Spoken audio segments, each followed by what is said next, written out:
transmission. That you see people are talking to bring back industries from the other side of the world into the globalization, and COVID learned that. We are in the first stage think, okay, let's make truck driving more expensive. On the other hand, we saw during the COVID that we were also lucky to have them. It's balancing between all these.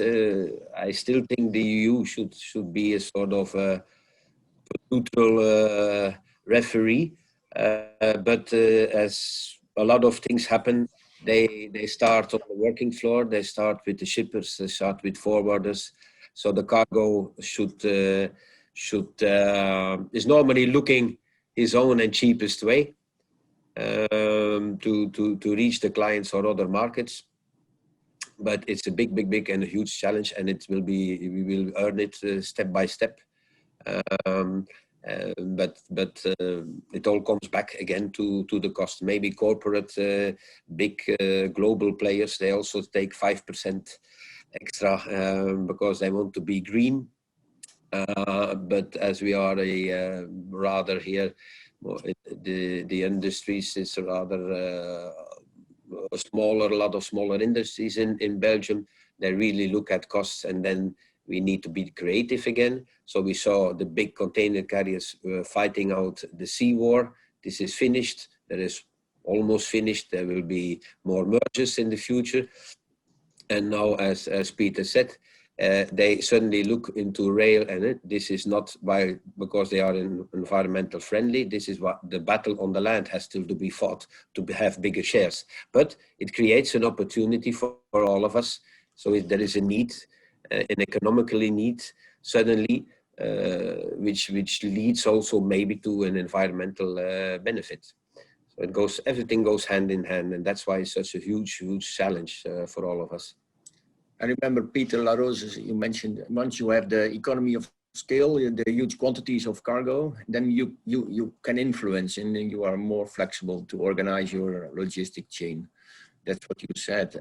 But I think a big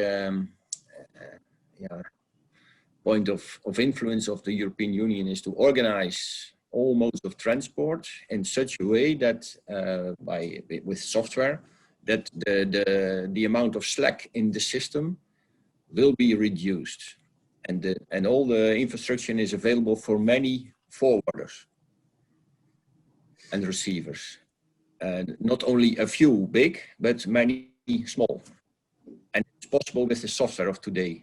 Yeah, that's I think a point for the European Union to organize and obligate the users to use the software in order to avoid the slack in the system with railroad and barges.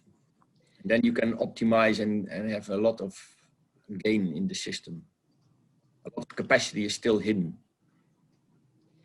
If I may add, I think regarding the rail transport, the key function of the EU is mainly to harmonize the regulations, the legislation. Today, we have several, in each country there is different legislation for rail transport. And I think it's key to harmonize it so that the train can pass the borders and go much smoother without changing of the drivers, without any other restrictions. Yep. So this is one of the, I think, key things which needs to be done, the adjustment of the regulations from the national level to be uplifted to the European level. And I think the second point is decrease of cost for infrastructure for rail. It's key. You have seen it in neighboring countries, in Germany, in Austria, the cost of rail infrastructure has been decreased. And I hope that Belgium will follow so that the costs are also lower for the users of infrastructure in Belgium.